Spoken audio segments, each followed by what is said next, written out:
بخاری اور مسلم کی متفق علیہ حدیث ہے، نبی علیہ السلام فرمایا مسلمان کو کوئی بھی تکلیف پہنچتی ہے، دکھ درد بیماری، کوئی اندیشہ کہتے ہیں ذہنی ٹینشن کو، صرف کہ یہ نہ ہو جائے، حتیٰ کہ اس کے پاؤں میں کانٹا بھی چبھ جائے، تو اللہ تعالیٰ اس کے بدلے میں اس کے گناہوں کو معاف کر دیتا ہے۔ اور مسلم شریف میں ڈیٹیل ہے کہ جب یہ سورۃ النساء کی آیت نمبر 123 نازل ہوئی نا، کہ چھوٹے سے چھوٹے اعمال کا بدلہ بھی ملے گا، چھوٹی سے چھوٹی نیکی کا بھی، تو صحابہ پریشان ہو گئے، ان کا یا رسول اللہ ہم تو یہ تو سارے پکڑے جائیں گے، کس طریقے سے کوئی بندہ پرفیکٹ ہو سکتا ہے؟ تو حضور نے فرمایا پریشان ہونے کی ضرورت نہیں ہے، مسلمان کو جو دنیا میں تکلیفیں اور بیماریاں آتی ہیں نا، وہ اس کی ان غلطیوں کا کفارہ بن جاتی ہیں۔ حتیٰ کہ جامعہ ترمذی میں، ابو داؤد میں ایک حدیث ہے، نبی علیہ السلام نے فرمایا کہ دنیا میں سب سے زیادہ تکلیفیں انبیاء کو آتی ہیں، تو کیا انبیاء پہ مکافات عمل ہو رہا ہوتا ہے؟ نعوذ باللہ۔ اس کے بعد ان پہ آتی ہیں جو ان کے بعد اللہ تعالیٰ کو سب لوگوں سے بڑھ کے محبوب ہوتے ہیں۔ آپ نے صحابہ کا بھی نام نہیں لیا، فرمایا جو بھی، وہ اس زمانے میں بھی ہو سکتا ہے، آج کے زمانے میں بھی، کیونکہ بعض اصحاب تو ایسے ہیں جنہوں نے کفر کی زندگی میں بھی موج کی ہے اور اسلام کی زندگی میں موج کی ہے، وہ تکلیفوں سے گزرے ہی نہیں ہیں۔ اچھا، اور پھر فرمایا اس کے بعد وہ لوگ ہیں جو اس کے بعد اللہ کو سب سے بڑھ کر محبوب ہوتے ہیں، حتیٰ کہ انسان پہ تکلیفیں آتی رہتی ہیں اور اس کی موت کا وقت آ جاتا ہے اور اللہ تعالیٰ اسے پاک و صاف کر کے دنیا سے اٹھا لیتا ہے۔ یہ جو لوگ کہتے ہیں نا یار وہ موت کے وقت فلانے کے ساتھ، یار وہ احمد دیدہ صاحب 9 سال تک قومے میں رہے ہیں، اتنی اسلام کی انہوں نے خدمت کی، ہزاروں عیسائیوں کو مسلمان کیا، لاکھوں مسلمانوں کے ایمان کی حفاظت کا سبب اللہ نے ان کو بنایا، لیکن وہ 9 سال تک قومے کی حالت میں رہے، 1996 سے لے کے 2005 تک۔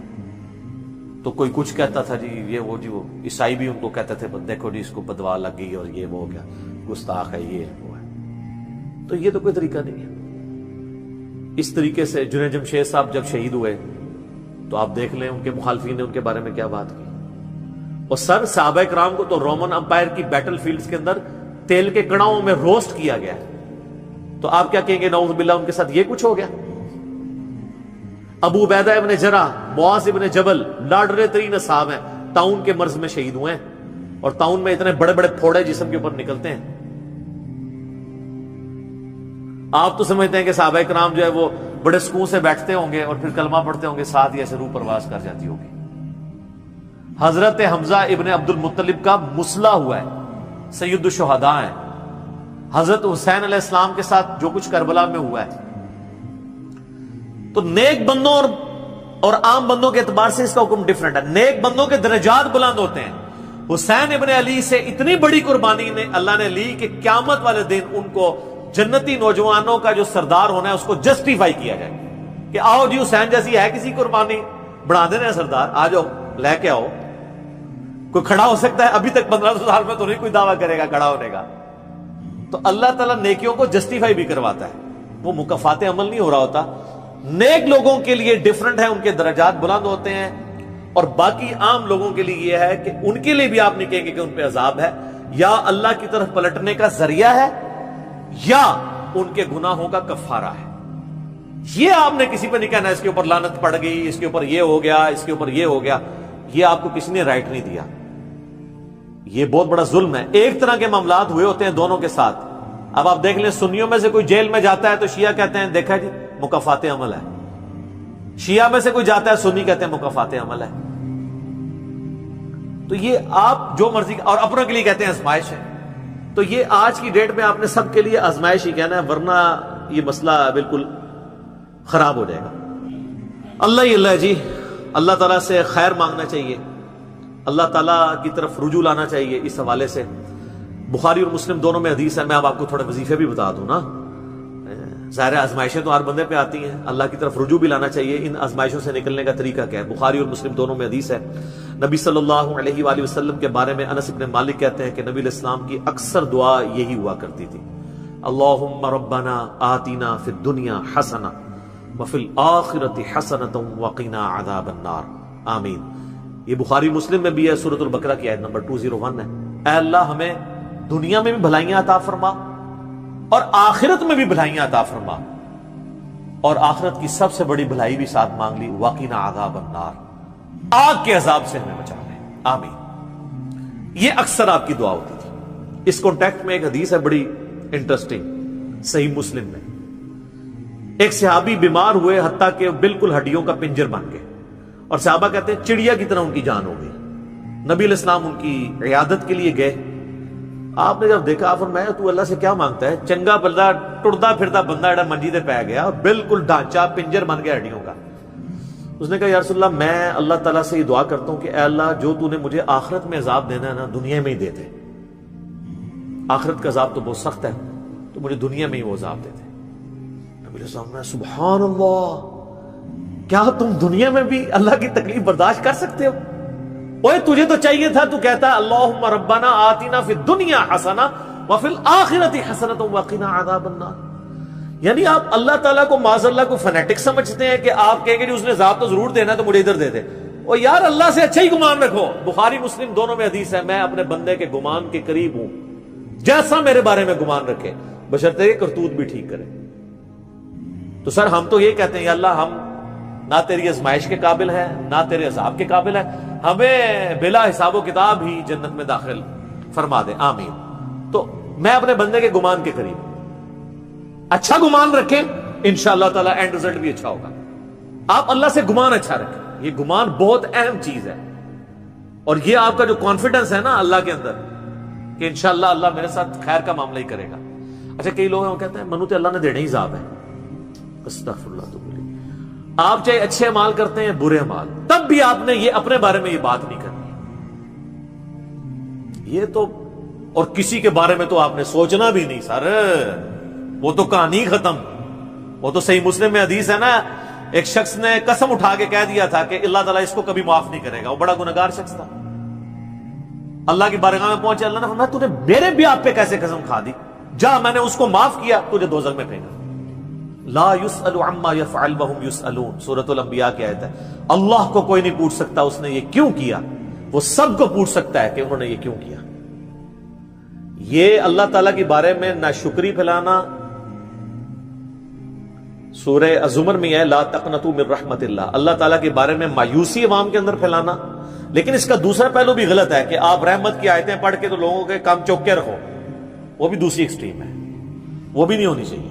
رحمت سے دھوکہ بھی نہیں کھانا، ہاں اعمال پورے کرنے ہیں اور پھر اللہ سے امید بھی رکھنی ہے۔ جو سیدنا ابوبکر نے حضرت عمر کو وصیت کرتے ہوئے کیا کہا تھا کہ عمر جب تو جنتیوں کی طرف دیکھے نا تو دعا کرنا کہ میں بھی ان میں شامل ہو جاؤں، اور جب بھی تو جہنمیوں کا ذکر لائے تو اللہ صلی اللہ سے پناہ مانگنا کہ کہیں میں ان میں شامل نہ ہوں۔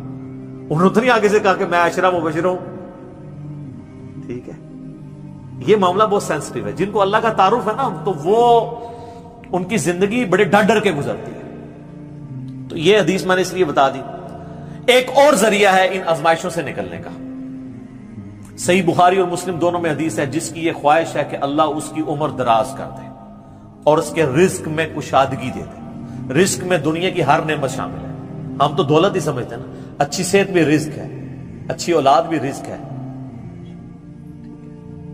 اچھی صحت بھی رزق ہے، مال کی فراوانی بشرطے کہ وہ فطرے میں نہ ڈال دے وہ بھی رزق ہے۔ ہر چیز دنیا میں جتنی بھی اہمیت ہے کی چیزیں جو ہم سمجھتے ہیں، تو بخاری اور مسلم دونوں میں الفاظ ہیں، جس کی یہ خواہش ہے اس کی عمر دراز ہو جائے اور اس کے رزق میں کشادگی ہو تو اپنے رشتہ داروں کے ساتھ حسن سلوک کرے۔ یہ ہے جناب وہ کام کرنے کا۔ حسن سلوک خالی ان کو تسلیاں نہیں دینا، ظاہر قرآن اور حدیث میں جب رشتہ داروں سے صلہ رحمی کا ذکر آتا ہے تو یہ ہے کہ ان کے ساتھ قطع تعلق ہی نہیں کرنی، دوسرا ان کی فائنینشیل سپورٹ کرنی ہے۔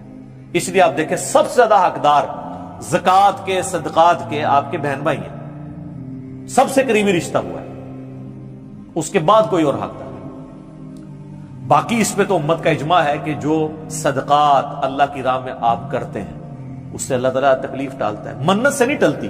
بخاری مسلم میں حدیث ہے کہ منت سے کنجوس کا مال ہی نکلتا ہے، تکلیف نہیں ٹلتی۔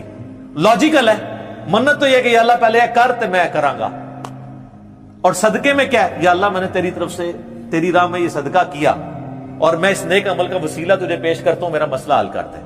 جو بخاری مسلم میں حدیث ہے، 3 لوگ غار میں پھنس گئے تھے، انہوں نے اپنے پرانے اعمال کا واسطہ پیش کیا تھا، یہ نہیں تھا کہ یا اللہ ایک بار کاٹ دیتے سی کرا کے، پھر کون سی نکلنا انہوں نے، انہوں نے اپنے پرانے کیے ہوئے اعمال کا وسیلہ اللہ کے حضور پیش کیا، جو قرآن میں بھی ہے وَاسْتَعِينُوا بِالصَّبْرِ وَالصَّلَاةِ، صبر اور نماز کے ذریعے اللہ کی مدد چاہو، جس سے وہ کہتے ہیں جی اس سے غیر اللہ کی مدد ثابت ہوتی ہے، تو کوئی کہتا ہے المدد یا صبر، المدد یا نماز، وہ اس کا مطلب ہے صبر اور نماز سے اللہ کی مدد، کیونکہ آگے آتا ہے ان اللہ مع الصابرین، بے شک اللہ تعالیٰ صبر کرنے والوں کے ساتھ ہے۔ تو نیک اعمال کا وسیلہ آپ اللہ کے حضور پیش کریں، تو صدقہ اور خیرات کرنا یہ اللہ تعالیٰ کی طرف سے آئی ہوئی تکالیف کو، بلاؤں کو ٹال دیتا ہے۔ تو یہ میں نے آپ کو ایک دعائیں، اذکار اور پھر اعمال بھی بتا دیے۔ آخر میں دو دعائیں میں وہ جو بیان کی تھی ان کو ریپیٹ کر دیتا ہوں۔ ایک پریونٹیو دعا ہے، یہ دو علاج ہوتے ہیں نا، پریونٹیو اور کیوریٹیو۔ پریونٹیو علاج یہ ہوتا ہے کہ بیماری ہونے سے پہلے علاج کیا جائے، جیسے ویکسین ہے، آج کل وہ کہہ رہے ہیں نہیں کورونا کی ویکسین بن گئی ہے کہ وہ لگوا لیں تو تکلیف ہوئی نہ۔ ایک ہوتا ہے کیوریٹیو علاج کہ بیماری ہو گئی ہے تو اب علاج کیسے کرنا ہے۔ تو پریونٹیو علاج جو دعائیں ہیں نا وہ ہے اللہم ربنا آتنا فی الدنیا حسنہ وفی الآخرۃ حسنۃ وقنا عذاب النار۔ ہر نماز کے تشہد میں اسے مانگے، ٹھیک ہے، بلکہ سجدے میں مانگے۔ صحیح مسلم میں حدیث ہے کہ سجدے میں تم اپنے رب کے سب سے زیادہ قریب ہوتے ہو، خوب دعائیں مانگا کرو۔ سجدے میں بھی آپ یہ دعا مانگ سکتے ہیں، تشہد میں تو مانگے ہی مانگے، وہ بخاری مسلم میں حدیث ہے درود شریف کے بعد جو چاہو اپنے رب سے مانگو، وہ تو قبولیت کی ایک جگہ ہے۔ اس کے علاوہ یہ ہو گئی پریونٹیو علاج بیماریوں سے، پریشانیوں سے۔ جتنے سنت اذکار ہیں، بسم اللہ الذی لا یضر یا اعوذ بکلمات اللہ التامات من شر ما خلق، یہ ساری کی ساری چیزیں اللہ تعالیٰ کی طرف سے سنت اذکار ہیں۔ لیکن یہ یاد رکھیے گا یہ ناگہانی آفات کے لیے ہیں، یہ نہیں ہے کہ بسم اللہ پڑھ کے ساکٹ میں انگلی دے دے یا بسم اللہ الذی لا یضر پڑھ کے تو کوبرے سے کھیلنا شروع کر دیں، نہیں، وہ پھر آپ اپنے اوپر تقدیر خود غالب کروا رہے ہیں، پھر یہ اذکار نہیں اثر کریں گے۔ یہ ناگہانی آفات کے لیے، جب کوئی شخص اپنے اوپر خود تقدیر غالب کر لیتا ہے نا پھر وظائف ہو جاتے ہیں سائڈ کے اوپر، یہ ذہن میں رکھیے گا۔ پھر بھی جو تکلیفیں آنی ہیں نا وہ تو آنی ہے اللہ کی طرف سے آزمائش والی، وہ تو ہمیں یہی ایٹیچیوڈ ہے کہ ہم اللہ تعالیٰ کی طرف رجوع لائیں، اور وہی ہے کیوریٹیو علاج کہ جب کسی پہ تکلیف آ جائے تو اب کیا کرنا ہے، اس نے کہنا ہے انا للہ و انا الیہ راجعون، اللہم اجرنی فی مصیبتی و اخلف لی خیرا منہا۔ یہ مکافات عمل کا سارا ٹاپک، اس کا اینڈ میں کروں گا سورہ الحدید کی ان دو آیات کے اوپر، جس کے بعد صبر آ جائے گا سب کو، کہ اللہ تعالیٰ نے یہ تکلیف کا سلسلہ دنیا میں جو رکھا ہوا ہے اس پہ صبر کے لیے کیا ترغیب دلائی ہے۔ آیت نمبر 22 اور 3، ما اصاب من مصیبت فی الارض ولا فی انفسکم، کوئی مصیبت بھی ایسی نہیں کہ زمین میں آئے۔ زمین میں کیا مصیبت آتی ہے؟ زلزلہ، وبائی امراض، سیلاب، طوفان، ولا فی انفسکم، اور نہ کوئی ایسی مصیبت کہ تمہاری جان میں آئے۔ جان میں ہر طرح کی بیماری، کسی کو بلڈ کینسر ہو گیا، کسی کے گردے فیل ہو گئے، کسی کو ہیپاٹائٹس ہو گیا، تو اللہ تعالیٰ فرماتا ہے الا فی کتاب من قبل ان نبرأھا، یہ ہم نے لوح محفوظ پہ پہلے ہی لکھا ہوا ہے، اس سے پہلے کہ ہم یہ تکلیف بھیجیں۔ کام ہی ختم ہو گیا۔ اللہ کہتا ہے ہم نے تو یہ طے کیا، یہ ڈیسٹنی ہے تمہاری، تقدیر ہے۔ ان ذالک علی اللہ یسیر، یاد رکھنا یہ اللہ کے لیے بڑا آسان ہے، بہت آسان ہے۔ کوئی یہ بھی کہہ سکتا ہے کتنا ہو گیا، پہلے ہی اللہ کو پتا ہے، اللہ کے علم کے لیے آسان ہے۔